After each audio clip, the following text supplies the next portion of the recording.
Hello friends, कैसे हैं आप सभी। आई होप आप सभी अच्छे हैं। तो फ्रेंड्स, जैसा कि आप सभी जानते हैं कि मेरे कोचिंग सेंटर का नाम है सिंगल कोचिंग सेंटर। इस नाम से मैंने आपका चैनल बनाया हुआ है और इस पर मैं क्लास 9 और क्लास 10 की मैथ्स की NCERT वीडियोस डालता हूं। तो फ्रेंड्स, आज हम लोग बात कर रहे हैं चैप्टर 5 अर्थमेटिक प्रोग्रेशन के बारे में।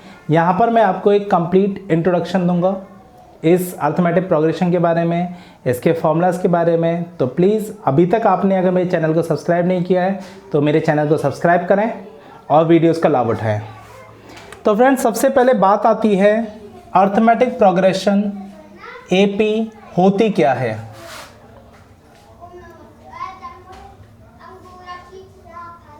Such a series which constantly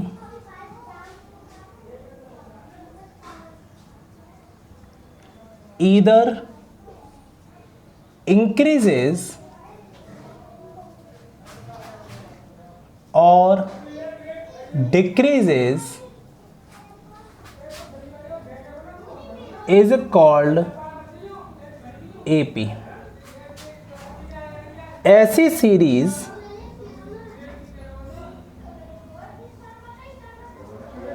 जो समान रूप से या तो बढ़ती है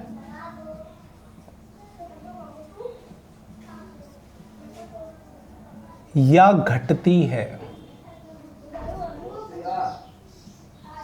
AP कहलाती है। तो ऐसी सीरीज जो या तो समान रूप से बढ़ती है या समान रूप से घटती है अर्थमेटिक प्रोग्रेशन कहलाती है। फॉर एग्जाम्पल 1 4 7 10 ...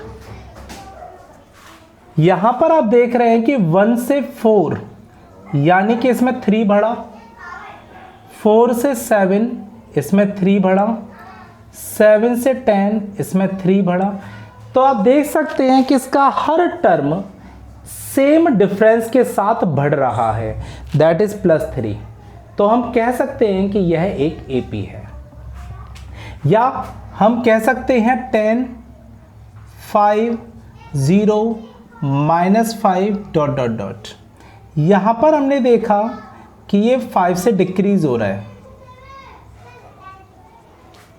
तो यहां पर भी ये सेम रेट से डिक्रीज हो रहा है, इसलिए हम इसको भी क्या कहेंगे, AP कहेंगे। अब यहां पर इनके फॉर्मूलाज के बारे में बात करते हैं। तो अभी तक हमारा ये तो क्लियर हो गया कि AP क्या होती है। तो AP क्या होती है, ऐसी सीरीज जो कॉन्स्टेंटली या तो बढ़ती है या तो घटती है, AP कहलाती है। ठीक है, अब हम इसके फॉर्मूलाज की बात करते हैं। तो यहां पर फर्स्ट टर्म को हम A कहते हैं। First term is denoted by A। First term को हम A कहते हैं।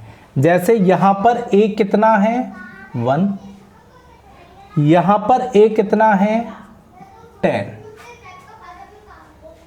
और इनके बीच का जो डिफरेंस है उसे कहते हैं common difference. Common difference is denoted by D। Common difference को हम D कहते हैं, जिसका फॉर्मूला होता है an - an-1। जैसे हमने देखा कि अगर हमने यहां पर कॉमन डिफरेंस निकाला तो हमने 4 में से 1 माइनस किया, 3 आ गया, या 7 में से 4 माइनस किया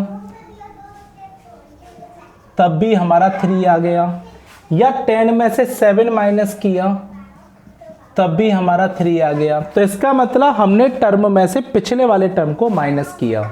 जैसे ये हमारा जो भी nth टर्म होगा उसमें से हमने पिछले वाले टर्म को माइनस कर दिया तो हमारा कॉमन डिफरेंस निकल के आ गया। अगर मैं इसमें कॉमन डिफरेंस निकालूंगा तो मेरा डी होगा 5 माइनस 10 यानी -5, या 0 में से 5 को माइनस कर दूं तब भी -5, या -5 में से 0 को माइनस कर दूं तब भी -5।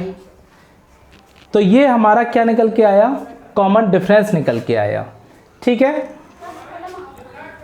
अब हम इसके फॉर्मूलाज की बात करते हैं। तो इसके फॉर्मूलाज क्या होंगे, तो अगर इस प्रकार हमारी सीरीज चलती जाए और कोई हमसे पूछे कि ये पहला टर्म है, ये दूसरा टर्म है, ये तीसरा टर्म है, ये चौथा टर्म है, तो बताइए हमारा 10वां टर्म क्या होगा। इस सीरीज को अगर हम आगे बढ़ाते चले जाएं तो इसका 10th टर्म क्या होगा। तो उस टर्म को निकालने का जो फॉर्मूला है that is an equal to a plus n minus 1 into d. an equal to a plus n minus 1 into d. यहां पर an का मतलब क्या है, nth टर्म। यहां पर an का मतलब है nth टर्म। अब देखिए एक बार हम इस क्वेश्चन को करके देखते हैं क्या हमारा आंसर सही आता है। तो अगर हमें फर्स्ट सीरीज के अंदर 10th टर्म निकालना है तो हम कैसे निकालेंगे, a plus 10 minus 1 into D. हमारा a कितना है पहली सीरीज में 1, यहाँ पर 10 में से 1 गया तो 9, और कॉमन डिफरेंस की बात करें तो कॉमन डिफरेंस कितना है हमारा 3। तो ये हो गया 1 प्लस 9 3 27 28। इसका मतलब अगर मैं इस सीरीज को ऐसे ही आगे बढ़ाता हुआ चला जाऊं तो मेरा जो 10th टर्म निकल के आएगा वो आएगा 28। देखते हैं क्या हमारा आंसर सही है। तो हमने देखा पहला टर्म 1 है, दूसरा टर्म 4, तीसरा टर्म 7, चौथा टर्म 10। पांचवा टर्म क्या होगा अगर इस सीरीज में आगे बढ़े, 10 प्लस 3 13। छठवां टर्म क्या होगा, 13 प्लस 3 16। सातवां टर्म क्या होगा, 16 प्लस 3 19। आठवां टर्म क्या होगा, 19 प्लस 3 22। नाइन्थ टर्म क्या होगा, 22 प्लस 3 25। 10th टर्म क्या होगा, 25 प्लस 3 28। तो देखिए हमारा आंसर मैच कर गया।